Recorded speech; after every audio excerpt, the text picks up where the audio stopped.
Hello, welcome to Sun Talks, where we talk about the messy parts in life we hide, the healing process, those in between moments of growth. I'm your host, Neil Ramirez, and today we're going to be talking about burden and hidden struggles in schools throughout students. And my guest for today is going to be an employer from the Brooklyn STEAM Center, which is a career and technical education school that blends academics with hands on learning industry experience.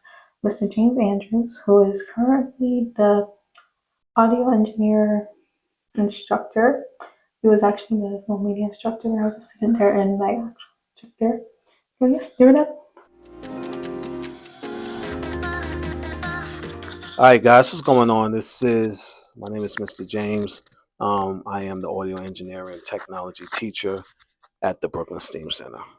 Okay, so you work in a heavy creative field, right? You were my Correct. instructor when I was actually a student here. I Yes. looked up to you a lot actually. Thank you. I was very introverted, so I would never say that, but Hmm. I really did like being in that pathway, and it was honestly what inspired me into going into a media major. Yeah.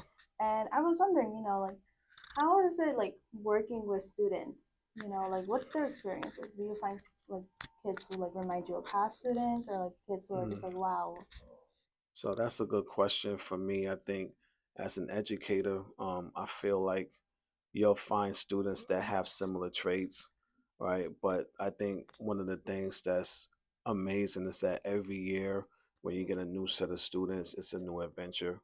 It's something new that you're going to experience with each child. Even if a student starts off being quiet and a little reserved to starting to be the talkative one in the class that you can't get to shut up and stuff like that. But it's a good thing because you know that the community and the culture in the classroom is the right culture for that student. Mhm. Would you say like the projects you do actually also help the community come closer, like Hmm. this assignments and projects? Yeah, for sure. I think with us doing I do a lot of presentations.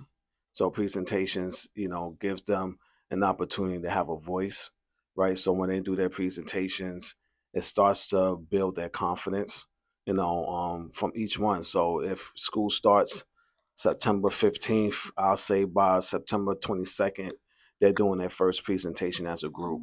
Mhm. One of the things that help them as well is that I have a lot of group assignments, Mhm. so the group assignments help build like support from their peers. Would you say there's a difference when you start working with them again in senior year?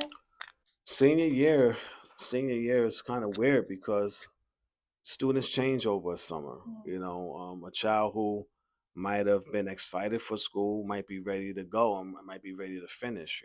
So I believe it changes a lot.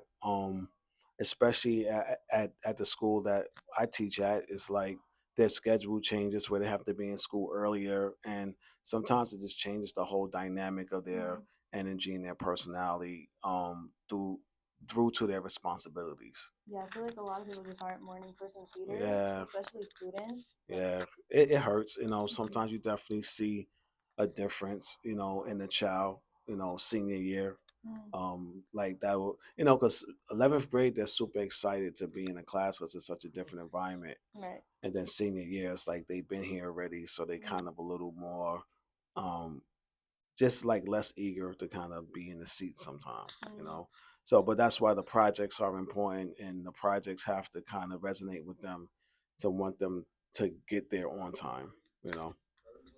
Would you say that there are like projects that maybe could like potentially like show a student where like they're lacking in certain, and I'm not talking about like their ability, but like more Mm, on the mental awareness, mm, where let's say like you're trying to work with a team and some students are late, some of them don't show up, so then I'm completely forgot about the project and just show mm, up like it's a regular day. mm. And then like what would you do if like you pair someone who's like more on time, more on schedule, and Yeah. pairing them with someone who's like a little bit more chaotic than that? Cool. So I mean, that's a great question because like at times, to be honest to you, you definitely have that situation happen, right? So you have a kid that might, be the only one in a group that comes on time, and Mhm. they're the late one, or vice versa.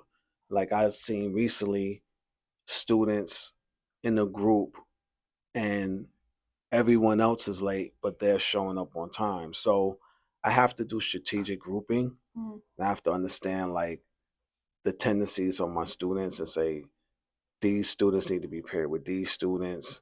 Um, you really can't even put students in groups that that's late all the time either, because that's a recipe for disaster. Right. So you have to be able to mix it, and then you have to be able to give the opportunity to make the adjustments to say we need to do we need to kind of have a contact log, or we need to have a group chat, and we need to make sure that we're on top of what we have to do. So would you say like because of like certain students lacking, does that disrupt the community or? Yeah, it really messes up everything, because in order to get things done as a teacher, we're trying to utilize the time as much as we can. You know what I mean? So, like for my class that's coming up for the audio engineering class, which is a brand new pathway. The thing with Mhm. audio engineering is the majority of the stuff is something that you can do as a solo person. Right. So it's going to be less collaboration than in the video production pathway that I taught. Mhm. So it's going to be a lot of individual milestones, and it's going to be a lot of individual accountability. So I can't wait for that, because it's really difficult. Sometimes students being late just kills everything. Yeah, Yeah. it's a common issue too. Mhm. Would you say sometimes like maybe it's not like a personal choice of the student to be late, but maybe they have like certain issues that they don't want to speak about, like Mhm. maybe something related towards their mental health. How would you help them out with that? How would you be able to notice telltale signs about them struggling? Yeah. I mean, it's always a chance to try to connect with a kid, and that's a great question, Hmm. because as teachers, sometimes we can be so locked in on the projects and stuff like that and don't get a chance to like talk to them. Hmm. But at STEAM, we try, and like at my school, we try to have that time for progress check-ins to see what's going on. Calling the parents and finding out like, hey, like your child's been late like every day except the first day of school is Right. important, right? But again, like you said, is how do you like actually help? Sometimes there's no help for the latenesses. It's a personal mindset thing for some of them. Mm. So and it's just part of change. Sometimes kids don't like change. And in my school, coming from 11th grade where you're getting a ride to school to the 12th grade where you got to come by yourself on your own in the morning, it's just a different shift in mindset.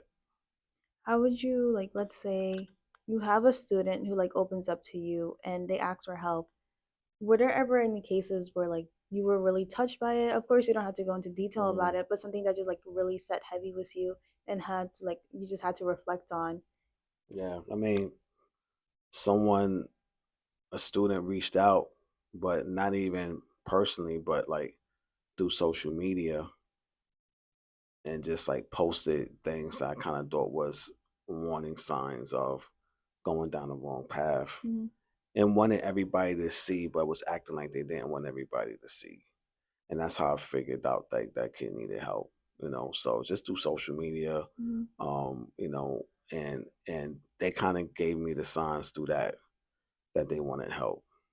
And when you reach out to people on like social media, because I Mm, remember when I was a student, we were told like to create our own Instagram accounts for yes. media promotion, Mm, and I still have my account actually, nice. Yep. and I'm planning on being more active on it because Hmm. of like my current classes.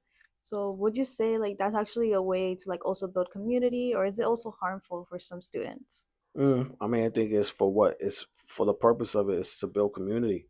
On that social media page, there shouldn't be nothing on there but work, Hmm. art, not hey, I'm at McDonald's, I'm eating a Big Mac, right? It should be really about your creative processes, achievements, even of a reflection of school, but not for personal use, So that's why, I think it's really to build community.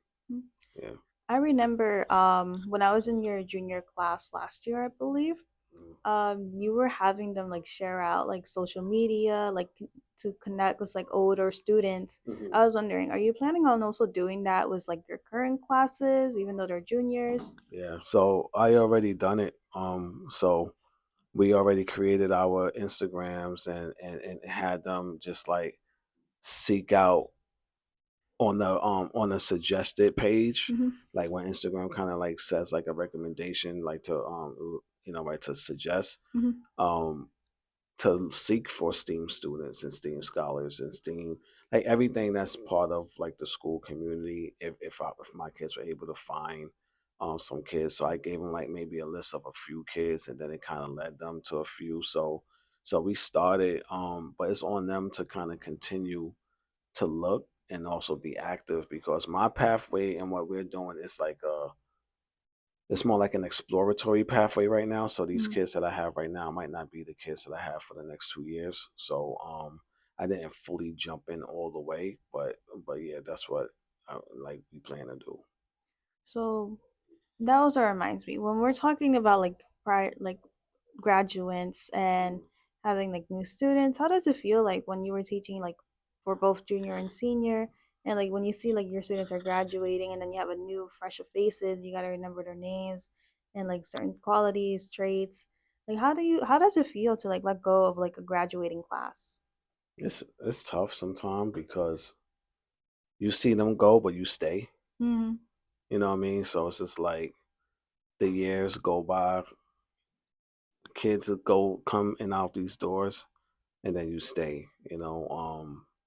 But then some of the great things is getting a chance to see students like yourself and other students kind of still be involved in the community, and also come and visit, like, Mm-hmm. so, but it's a good thing, and especially good to see students like continuing um to learn from what I taught them, because I believe that there's always room for knowledge and education. I don't think you learn everything. I think I could be 100 years old and still learn something.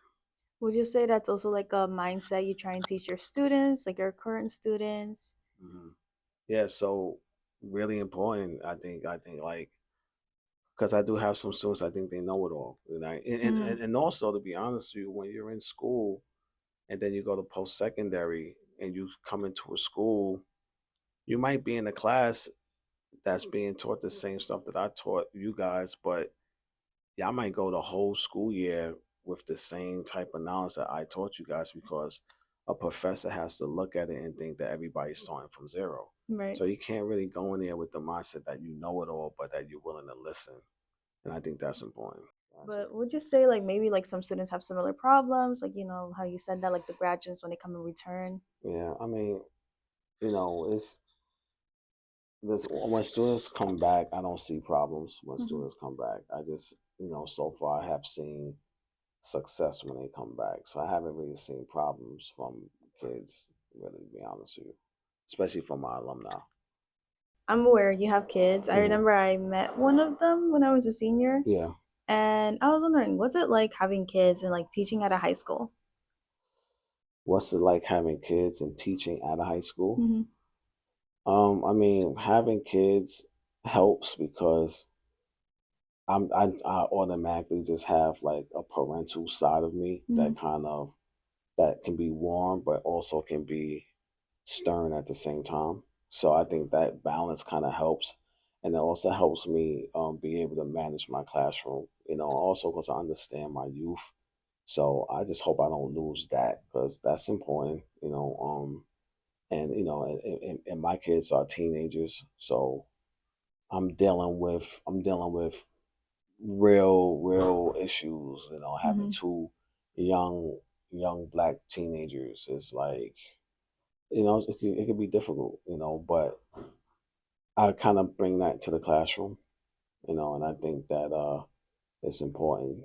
Yeah, for sure. Were there ever moments where you were like dealing with a student, you thought back like kind of on your instincts of being a father, hmm and kind of like I need to like maybe like think about this in a different perspective at times? Yeah, yeah, I do. Especially like if I have a kid that wants to be combative, Hmm. I need to kind of just think clearly instead of being in the moment, because we're people. At the end of the day, like, I'm a human being. So if I feel like it's disrespect, or there's like a sense of a young man pushing his chest out, like, kind of feeling like an adult, Hmm. I can't match his energy, so I kind of just like go back to feeling like a parent.